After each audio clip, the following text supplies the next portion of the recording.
All right. Good morning, everybody. Still trying to get set up here. Apologize. Lance Starchione, Adam Henniger here with you on Ask the Agronomist this morning. Thanks for being back with us. A couple minutes late getting started here. We might wrap up a little early today. Depends on how many questions we get from you all. So we're going to touch on a lot of stuff related to seed selection and strategies and how you evaluate performance. And actually, just this morning, I noticed we sent out one of our agronomy update technical bulletins talking about the same subject. So you may see something in your email inbox from me that talks about these topics as well. And as always, please ask your questions. Been a beautiful fall week. Can't remember the last time we had this nice of weather in mid-November. So a lot of people still in the field doing tillage, anhydrous, fertilizer, lime, tiling, waterway work. Trimming trees around field edges. Talked to a guy yesterday. He's in his happy space because he's in his hi-ho tearing out trees. And he said there wouldn't be any trees on his farm if they would let him.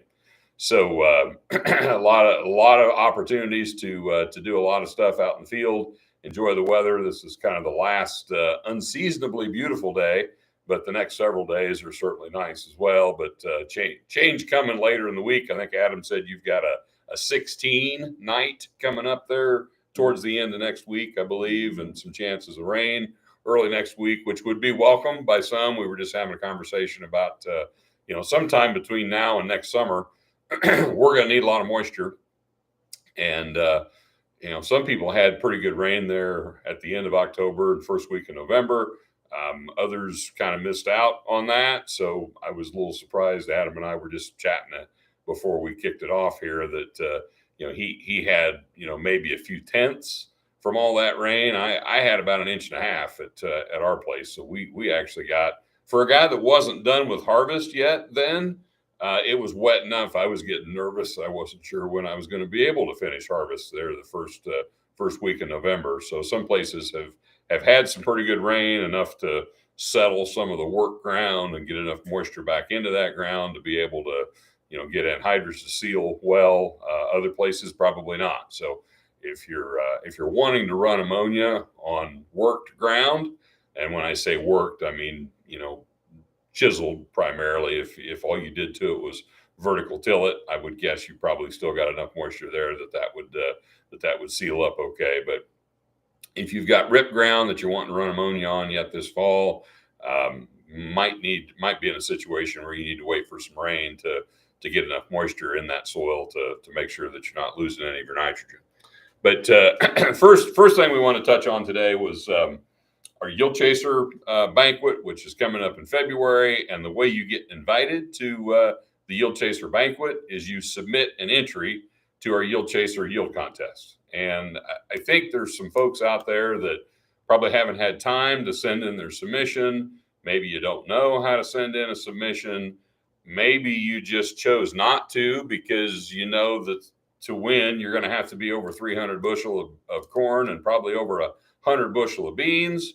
But I'm here to ask you, don't worry about that. I don't care if you enter 190 bushel corn and 50 bushel beans.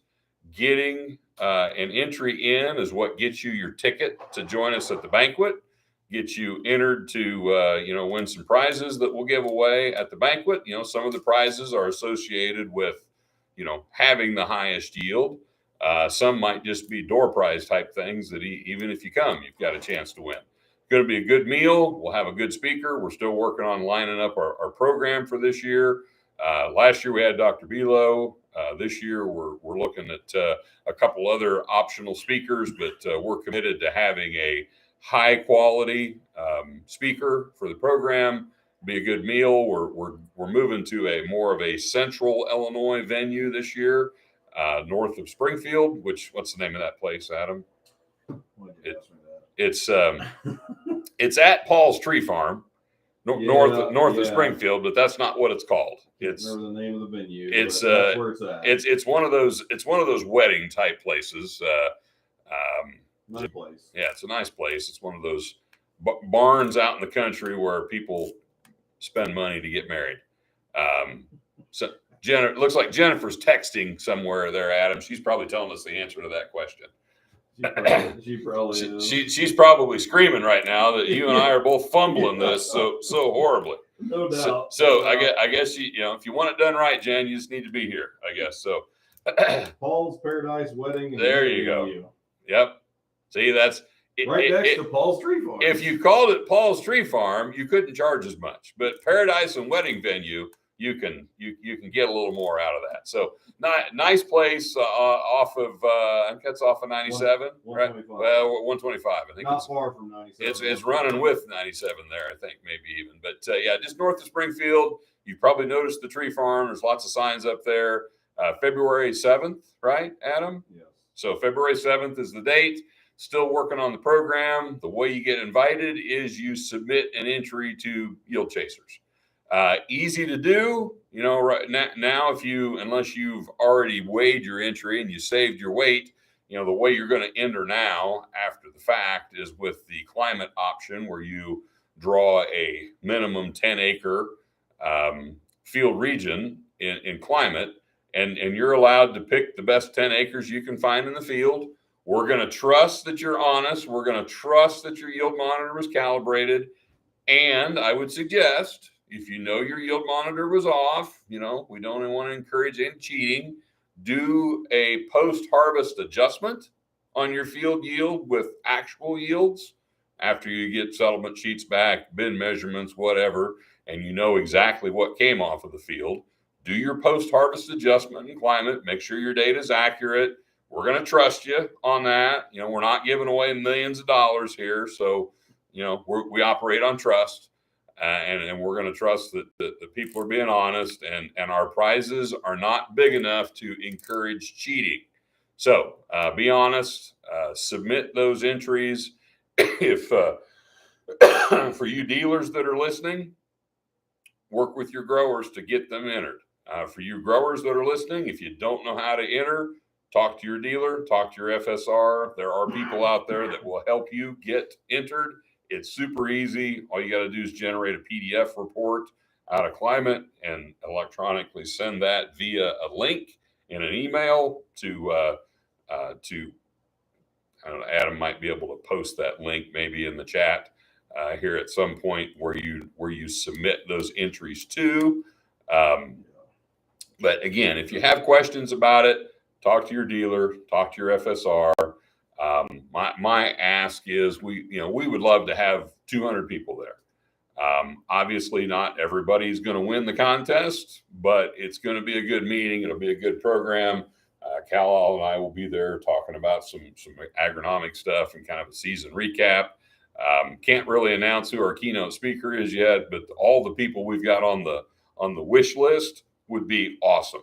So it'll be a good speaker, be a good program, be a good meal, be a good time, and submit your, even if your yield was not what you wanted it to be, don't worry about that. Turn it in. Nobody's going to make fun of you for, having 250 bushel corn if somebody else has 310. No shame in that. Get your entries in and join us for a Yield Chaser banquet on February 7th. So anything else with that, Adam or Jennifer? If you've got any thoughts, throw them in the chat. I know Zach Bennis and Jennifer kind of ramrod this program, and I think we had about what do we have? Maybe 50 or 70 entries last year, Adam. Something like that. Between corn and beans, both pods, somewhere around there. Yeah. So we do split it up north and south. So the northern part of our geography, which is my territory, and the southern part of our geography, which is Cal-Al's territory, we break it up that way. So we'll have 4 winners. There'll be a corn winner, north and south, and a bean winner, north and south. And then we've got lots of prizes that we'll give out for other things as well. So it'll be a good time. We'd love to have you there. Really trying to, we had our first year last year. First year was a big success. We were really hoping to build on the momentum that we had from last year and have a bigger event with more entries, more participants. And if we can continue to grow this thing, we could get to the point where maybe every FSR territory is running their own contest within the team. And instead of having, two winners in each crop, maybe we'll have 7 winners in each crop. Who knows? But we need to get our entry numbers up to justify doing that. And we'd like to grow this thing into a much bigger deal than it is right now with your help and support. So looks like we got the link to sign up for Yield Chasers thrown into the chat there, Lance. So awesome. Be sure to talk to whoever your dealer is, your rep is, your TA. They'd be more than happy to help you walk through the process of signing up. It's really easy.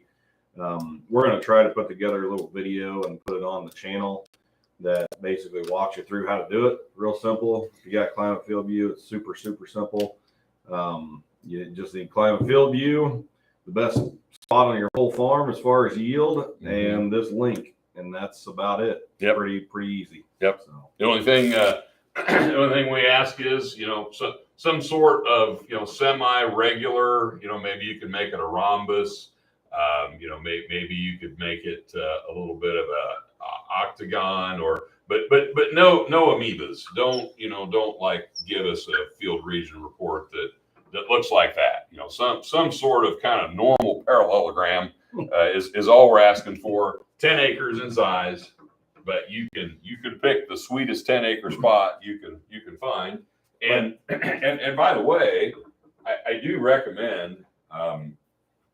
If you're doing like NCGA yield contest or you're doing any yield contest, but before harvest, you can use your field imagery to find out where the sweet spot is in the field. So even if you want to do an actual scale way for NCGA, perfectly legal to use imagery to identify, well, there's the sweet spot right there. I can see where the best part of the field is. That's where I'm going to go take my yield check. In the old days, guys would just harvest a strip through the field every couple hundred feet and just blindly looking for the good spot. You don't have to do that anymore. You can use technology to help you find the good spot. Lance harnessing his old geometry lessons there with the parallelograms and amoeba. Rhombus, you like that? Rhombus? Yeah. You know what a rhombus is? A rhombus is like a square that gets kind of knocked sideways like that. So, and it's a square with 90-degree angles, I think is technically what it is. There you go. And Mr. Shoemaker thought I was not paying attention to geometry. Okay. So I had a little list of notes to myself here for Yield Chasers. I think we've touched on all that. So let's talk a little bit about how you evaluate hybrid performance. And this is this is a really hot topic this time every year because you guys are getting pressured by somebody to make decisions on what you want to order for next year. You may have already turned in an order for next year. If you haven't, somebody's probably going to be harassing you soon to get your order turned in for next year. Plenty of time to tweak and massage and change and finalize and adjust. And, nobody's, absolutely committed to your order ever until it goes in the ground. But you're used to how this works. If you want the best price, you want the biggest discounts, you want the best selection of hybrids, somebody's going to be pressuring you to get your seed ordered early. And every year, you're trying to decide how in the world are you going to decide out of the thousands and thousands and thousands of products that you could plant next year, how are you going to pick the ones that you want? How many hybrids you're going to plant? What ratio of those hybrids you're going to plant? Adam and I were talking earlier about what relative maturity do you want to plant? Do you need to get started earlier on harvest? So you might be looking back at this is what I've been doing the last few weeks. I've been looking back at my harvest, which I didn't get done as early as I wanted to. Took me too long. I gotta, as you all know, I have a real job. I have more to do than just operate my farm. And I've got to find some way to spend fewer days farming, get stuff done more efficiently, get stuff done more quickly. That might involve getting an earlier start. That might involve marketing my grain differently. That might involve planting some earlier products. But there's trade-offs in everything. So Adam and I were talking earlier about, he has some people that, they want drier grain so they can get started earlier. Other people have been complaining that, well, all my grain gets too dry. And by the time I'm done harvesting, I'm everything's 14%. And I know that's not the highest yield, moisture to be harvesting, number 2 corn and 8% soybeans. And so how do we get more stuff out of the field at a proper moisture? How do you get done sooner? If you've got a goal of being done by November 1st, when do you have to start to get done by November 1st? And, what maturity should you plant? What maturity range should you plant? Do you plant your early stuff first, your full season stuff first? This has always been kind of a pet peeve of mine. A lot of guys that like to plant full season corn, but yet they're worried the full season corn might be too wet, which almost never happens, by the way. Even if you're planting 120-day corn, as long as you harvest it last, it's going to be plenty dry enough in central Illinois. So there is no need to plant your full season corn first. In my opinion, you should always plant your earliest crops first. If you're planting early stuff because you want to start early, it makes no sense to me not to plant the early stuff first, because the purpose of planting early stuff should be to have things that are ready to harvest earlier or have some dry grain early. Maybe you're trying to capture an old crop premium. Maybe you just got enough acres that you want to get done, or that you need to start early to be able to finish timely. So lots of different reasons why people pick what they pick.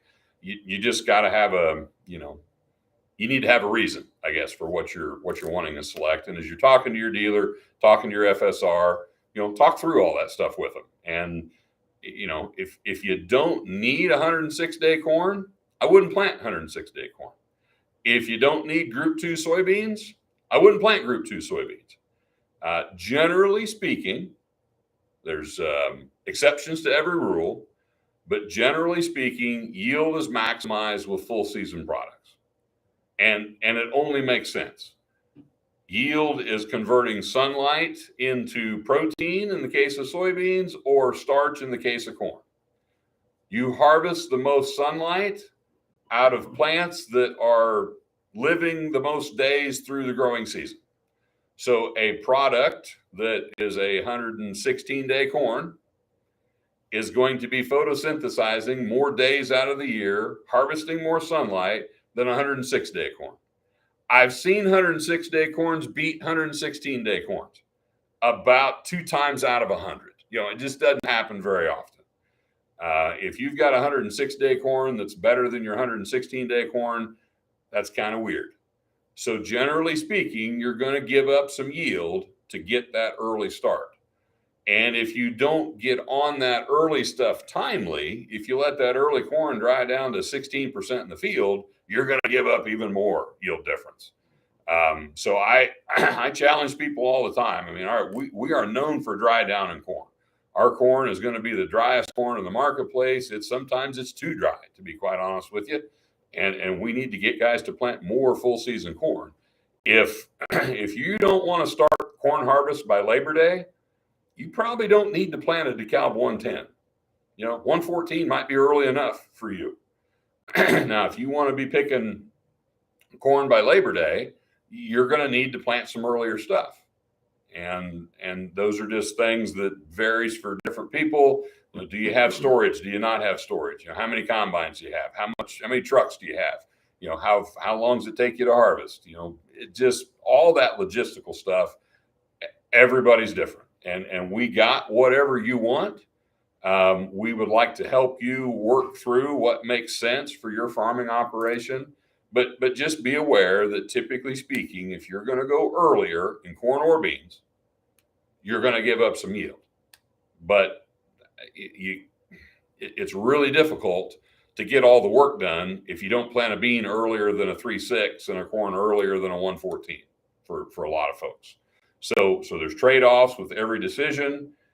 Some guys, feel more comfortable with, we got some early beans. We got a 2.7 and a 3.3 that are pretty freaking amazing products. And so we're seeing a little bit of a shift towards some earlier beans, which, maybe that's how you stretch things out. Maybe you plant some earlier beans. And especially if you get those early beans planted early, you can raise really good beans still. And you might feel that you'll give up less yield planting early beans early than you will planting early corn. I would kind of agree with that personally. So maybe that's your strategy. Maybe you start with early beans, you start cutting beans, you cut beans as long as you can, then you switch to corn, and then you switch back to beans to finish up.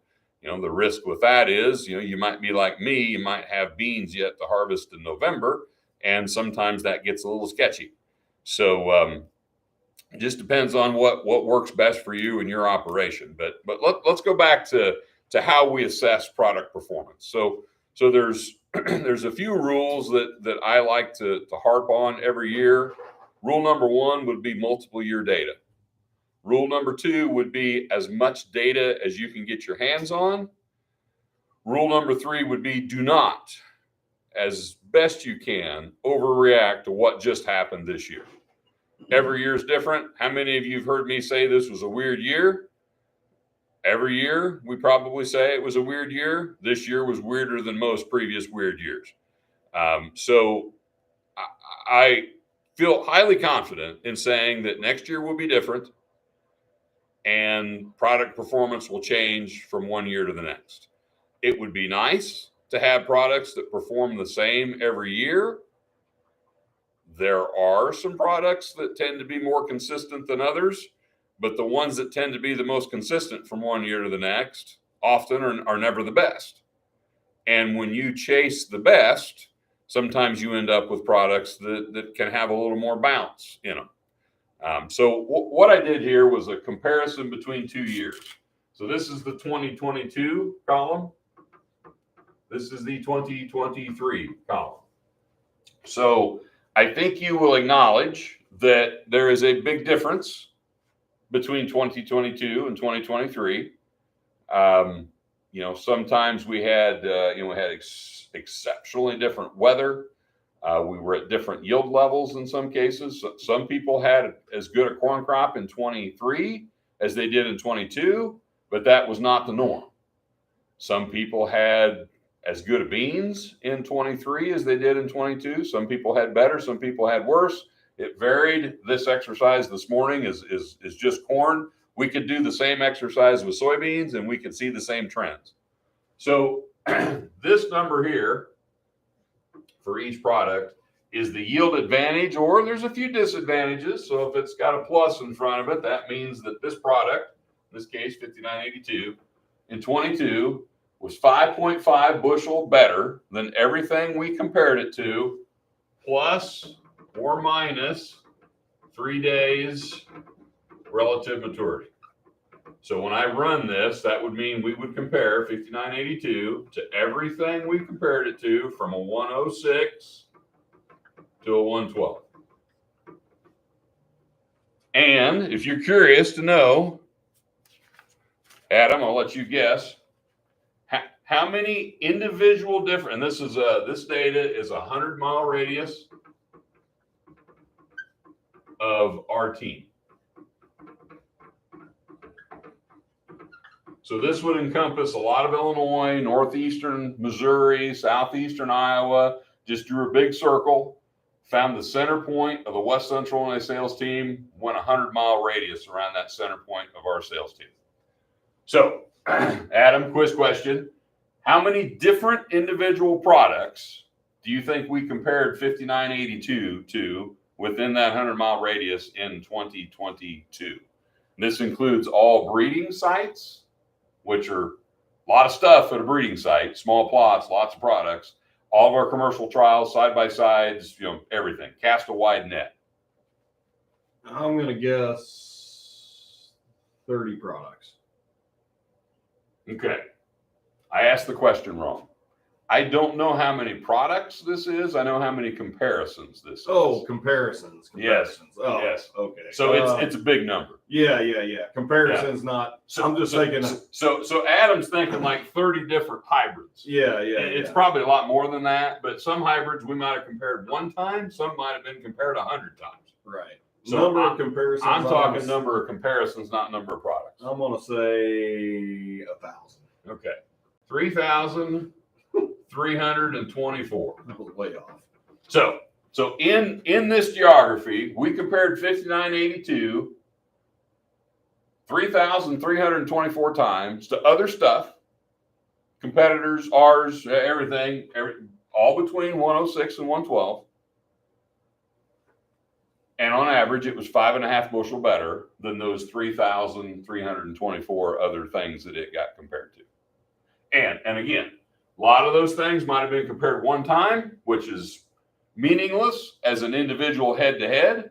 But when you're looking at the total average, all that stuff is good information.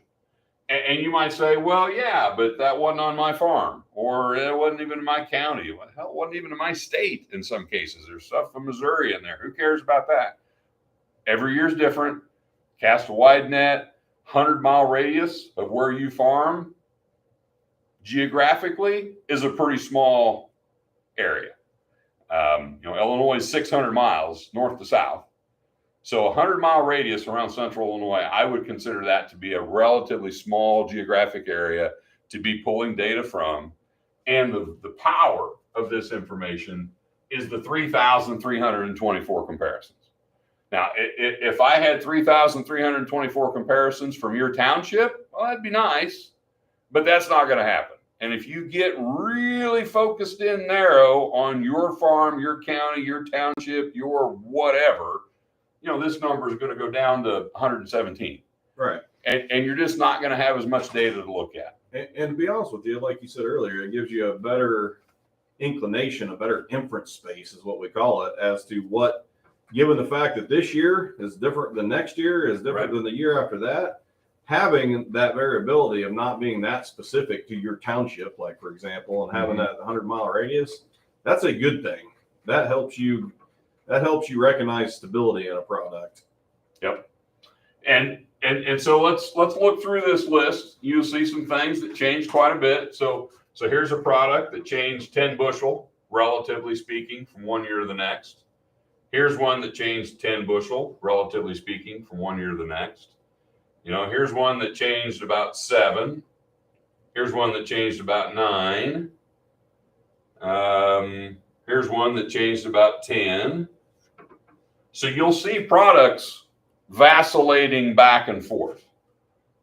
And that's normal. That happens every year.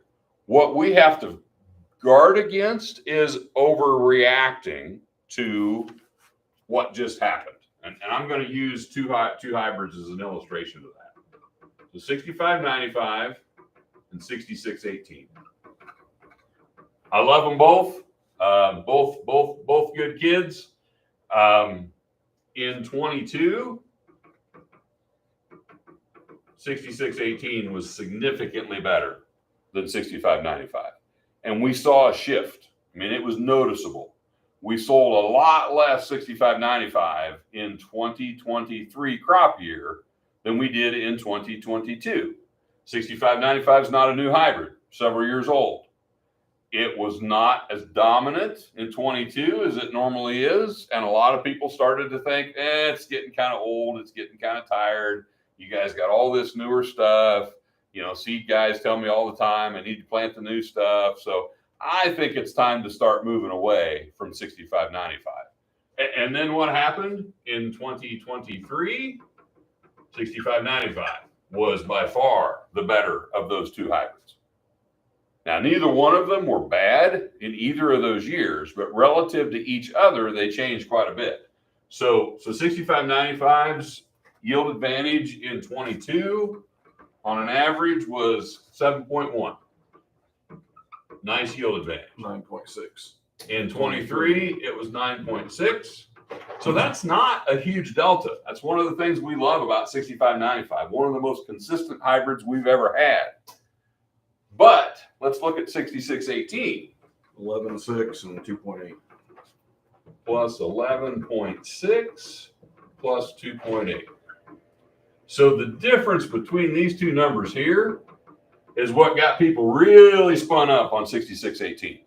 Now, Cal and I like to point out, we've been trying to get people excited about 6618 for years because, generally speaking, it's always been a little better than 6595. That was not true in 2023. And in 2022, it was significantly better than 6595.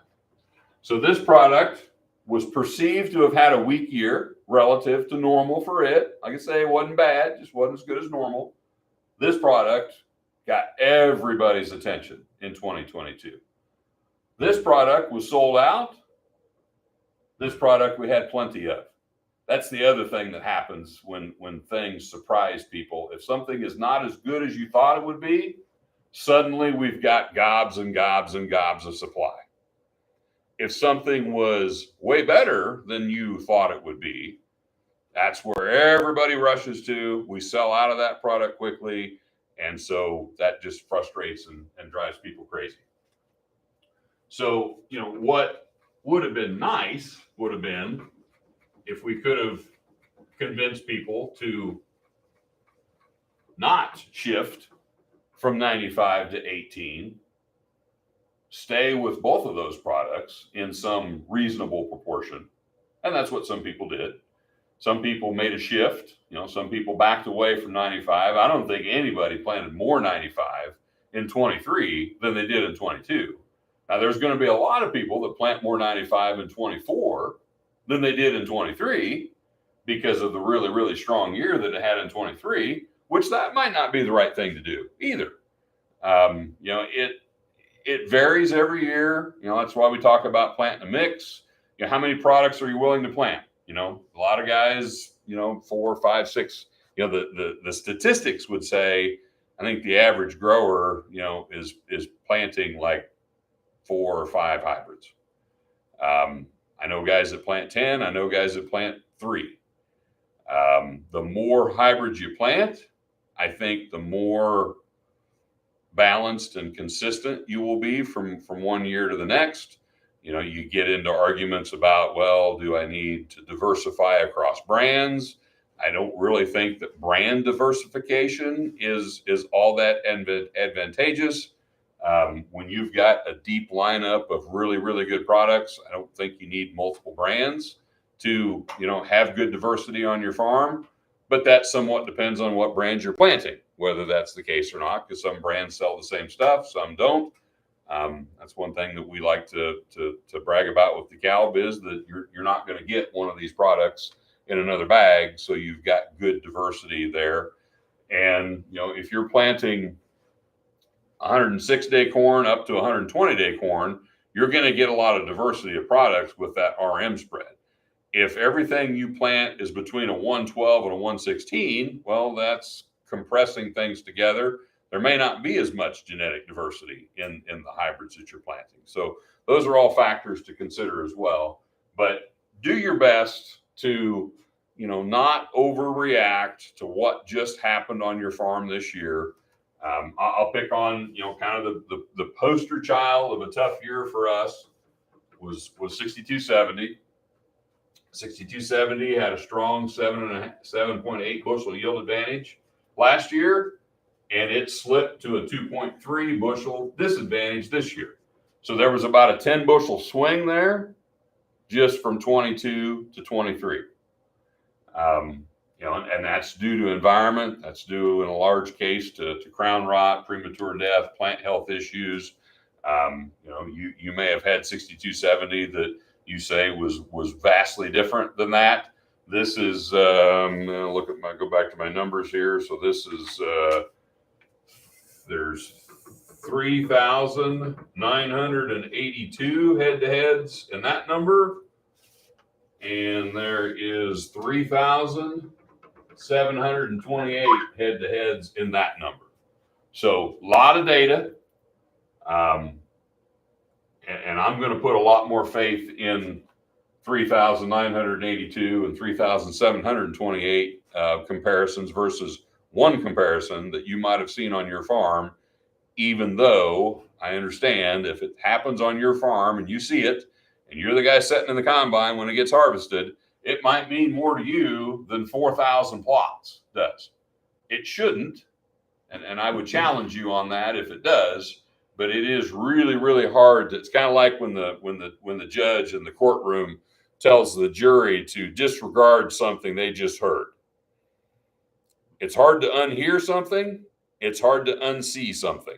And I get how it makes a big impact on you. And if something was awesome, you want more of it. If something was disappointing, you either want less of it or none of it. And trying to not overreact to what you see, I think is a good learned skill when it comes to deciding what you're going to plant next year. Because, let's use 2023 as an example. I love to pick on this. I mean, 2023, almost everybody will agree that 2023 was a really bizarre year. So, if 2023 was a really bizarre year, what do you think the odds are 2024 is going to be the same? I'm going to say it's something close to zero would be the odds that 2024 is going to be the same as 2023. So do you think if you only plant stuff in 24 that was really good in 23, that is probably going to give you the best result? I would guess no, it would not. We need to look for products that were good in 23, good in 22, good in 21, good in 20, didn't bounce around too much, didn't go from negative to positive. You want consistency. Now, I would say that the most consistent, and then this is feedback. We get this feedback from farmers all the time. I just want consistency. I just want consistency. Well, here's consistency. Here's consistency. Here's consistency. And there's consistency. Those would be the four most consistent products on this page. And only one of them is a super hot commodity. Kind of two with the rebound year that 6595's had. These two up here, we sell a lot of 5982 nationally, but in our geography, it's not a top 5 volume hybrid. 11135 gets overlooked all the time, but it's been very consistent the last 2 years. Now, why does it get overlooked? Well, it's never been the best either of those 2 years. Things that have the ability to be the best tend to be what gets people's attention. But, so here's a product that has the ability to be the best. Got a lot of people's attention in 22, then had a tough year in 23. That's a hard place for you to be. That's a hard place for us to be. And sometimes, picking out those products that are more consistent, takes out some of the lows, takes out some of the highs, but it's the highs we kind of like.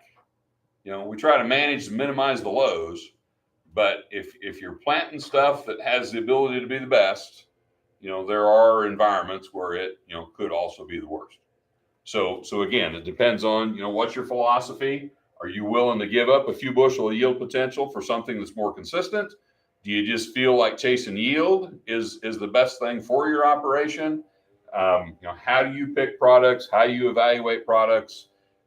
Once you make a decision on what you're going to plant, well then, how do I manage that product to give it its best odds of having a good year on my farm? There are some products up here that, I would tell you, if you're not willing to be aggressive with your fungicide management, you shouldn't plant them. And so if we're talking to a customer that only uses fungicide, in corn 1 year out of 3, we're going to probably steer you away from certain things that we know perform a lot better with aggressive fungicide management. So do you want to change your management to make products work, or would you rather just select products that work with your management? We can go either way. but we need to have those conversations to make the right decisions. A couple other things I'll call out up here. So 6422, newer product, sold it for the first year this year. Very strong data a year ago, very strong data this year. Like to see that. Now it changed from one year to the next, but strongly positive both years. 6595, strong positive, strong positive. Like to see that. 6606. So Adam's cringing over there a little bit. So 6606 is probably going to be one of our toughest supply management issues this year. We knew new hybrid, new inbreds needed to ramp up inbred production. If you don't have supply of the inbred, you can't grow the hybrid. So we're still trying to increase our parent seed supply on some of these new hybrids so that we can grow enough to meet demand. We have not caught up with demand yet on 6606. So we knew going into the season 6606 was going to be in tight supply. We knew it was going to be short. We knew we wouldn't have enough. And then it had, another really strong performance year. So what's our best solution to manage through a shortage of 6606? That would be the Smart Stacks version 6604. So if you prefer Smart Stacks, if you're doing corn on corn, or even if you're just willing to use Smart Stacks to get the same genetics, you're one of your best subs for 6606. If you're not able to get all you want, would be the Smart Stacks version, which is 6604. Now, full disclosure, 6604 might sound familiar to you. We've had some discussions earlier in the year. That hybrid got a little famous this summer. It was the hybrid that had the staminate ear issue, which is a kind of a hormonal imbalance during ear development that causes that ear to get a little bit confused as to whether it's going to be an ear or a tassel. That sounds weird. It is kind of weird. Still a damn good hybrid. Did not really impact the performance of that hybrid. You can see the staminate ear tip when you've got a tassel growing out of the end of the cob, and those ears do tend to shorten up a little bit. They'll have the same girth.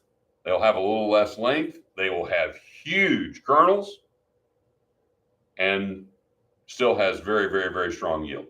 So if you're looking for a recommendation to what am I going to use when I'm not able to get my 6606, that would be 6604 would be a good option.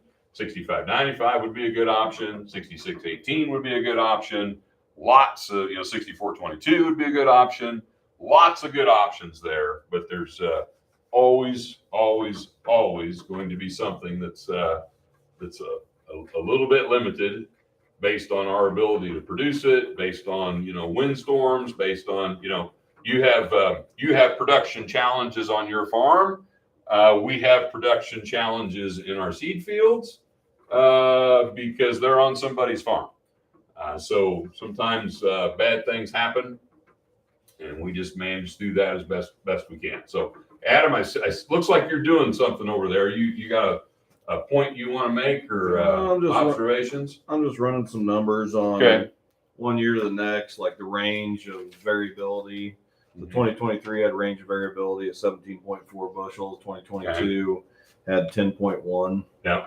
Overall higher. Yeah. More variable. Mm-hmm. Yep. And I think that's 2022 was it was a very good corn year. Corn was very healthy in 22.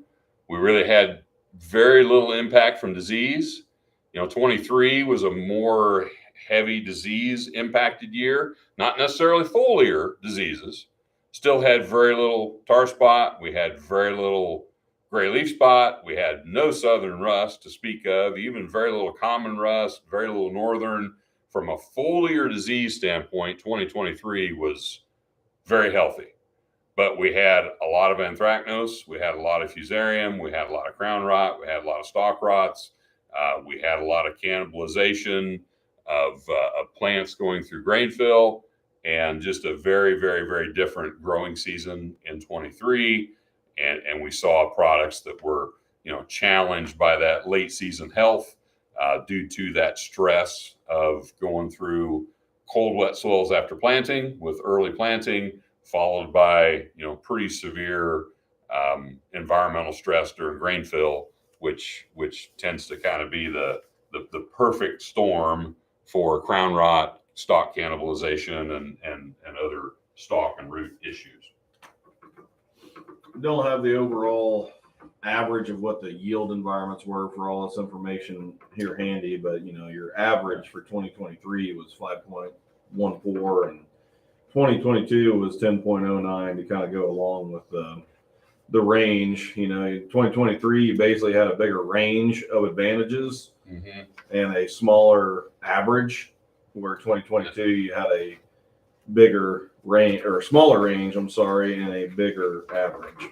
The other thing that we like to do, yield level matters too. So we can go into this database and we can do all this analysis and break it out by yield range. So you can look at, 275 plus. You can look at 250 to 275. You can look at, 200 to 250. You can look at, sub 180 if you want to. So you can put in whatever parameters you want in this database. And Carlisle and I do that when we're trying to understand where these hybrids fit, where they perform. So when you sit down and talk to your dealer, you sit down and talk to your FSR, make sure that you're talking about what's your 5-year APH, what's your 10-year APH, what's your yield goal on a particular field, what's the best crop you've ever harvested off that field, what's the percentage of the time that cornfield yields over 250. If you're positioning hybrids on a field that has an APH of 183 and the best that field's ever done was 220, well, that's going to take a different product than a field with an APH of 260 that made 310, in some perfect year, and is rarely under 240. That's a very, very, very different environment. Different products are adapted to different environments. And so understanding what environment you're going to put that crop in, back to management. Are you going to plant that field as early as you absolutely can, or does it tend to get planted late? Harvest timing. Will it be the first field you harvest? Will it be the last field that you harvest? Will you harvest that farm at 24%, or are you going to harvest it at 17%? Can you put fungicide on the farm, or can you not? Is it, do you have a landlord that doesn't want to do fungicide? Have you got 3 windmill towers in the vicinity that you can't do a good job applying fungicide? Is there a town right next door that, doesn't want the airplane circling over their houses? What are the specific circumstances of that particular field that impact your ability to manage what hybrid you select for that field? And those may be factors that we need to consider when we're deciding what to plant on that field as well.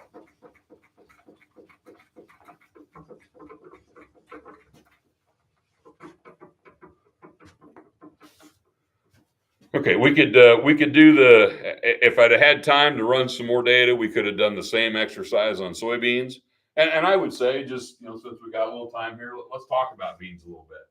I would say let's pick on the big, kind of the big four for us.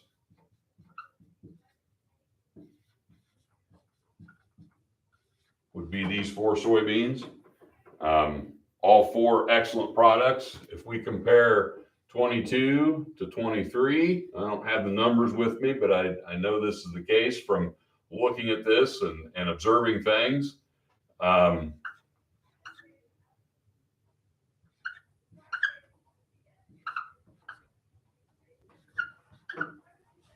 That's how those products went. So 27 XF3, if you saw them this year and you thought, man, that thing is amazing for a 2.7, you would be right. But it was better in 22 than it was in 23, big picture. 33 XF3. If you saw that thing this year, you think, my God, it was 5 bushel better than any other bean I had. That's good. It was better in 23 than it was in 22. Now, it was good in 22. That's why we made it our number one volume bean to sell in 23. So we were not surprised at how good 33 XF3 was in 23. We grew a big pile of them because we knew that bean was good. But relatively speaking, it was better in 23 than it was in 22. 38 XF3 had a good year in 23. It was even better in 22. And 39 XF3, which, we started out the year, with a lot more supply of the 3.8 and a few 3.9s. I think we're probably going to end up selling, more 3.9s than we had anticipated. So thankfully we had the supply to bring in more 3.9s. But of the two, they had a stronger year in 23. So all 4 of these beans were really good both years. Really like the performance and consistency we're seeing out of all 4 of these beans, but they did vary from one year to the next.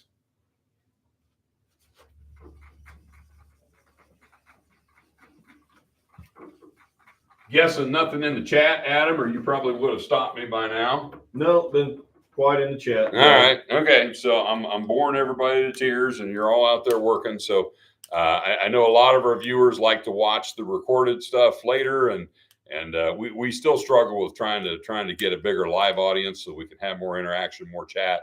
That's my favorite part. But that's just me being selfish. So you can consume Ask the Agronomist any way you like.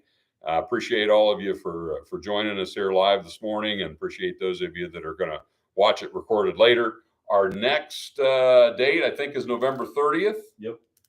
30th is the next day. That's my brother's birthday. So we'll be back with you after Thanksgiving.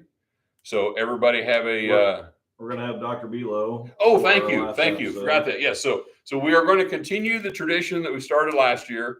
Dr. Below has graciously agreed to join with us. We're going to go to his lab in Champaign. Not 100% sure if that will be on the normally scheduled date, which would be December 14th, or if we will move that date to accommodate his schedule. We'll let you know. We'll have all that buttoned up by the November 30th episode, and we'll let you all know. But probably be Adam and I, and maybe Jennifer as well, again, road tripping to Champaign to spend some time with Dr. Below, and really, really, really appreciate his willingness to do that.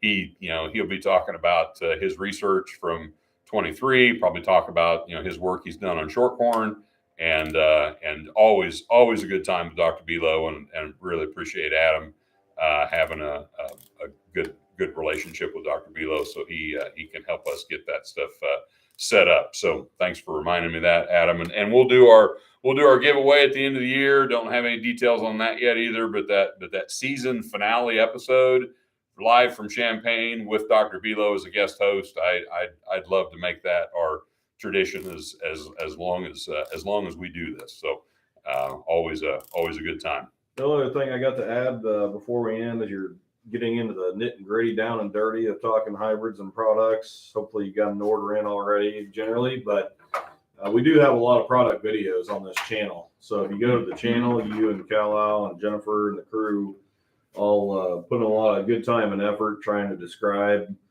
some placement details and good characteristics and behaviorisms of some of our top volume products, a lot of our top volume products, honestly. So be sure if you got any questions to talk to your rep, talk to your salespeople, but also utilize when you're at home at night or whatever, that channel and all those product training videos that we did. So, and I will, while Adam's, plugging our use of technology, I'm old school, as most of you know. We put a lot of time into what I consider to be a very nice seed guide every year as well, that has a lot of the same information in it. So if you would rather,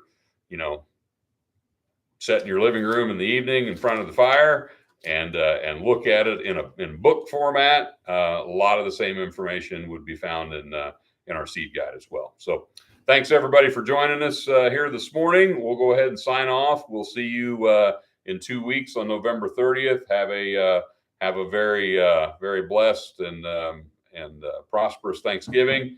Safe field work for those of you that are still getting things finished up in the field.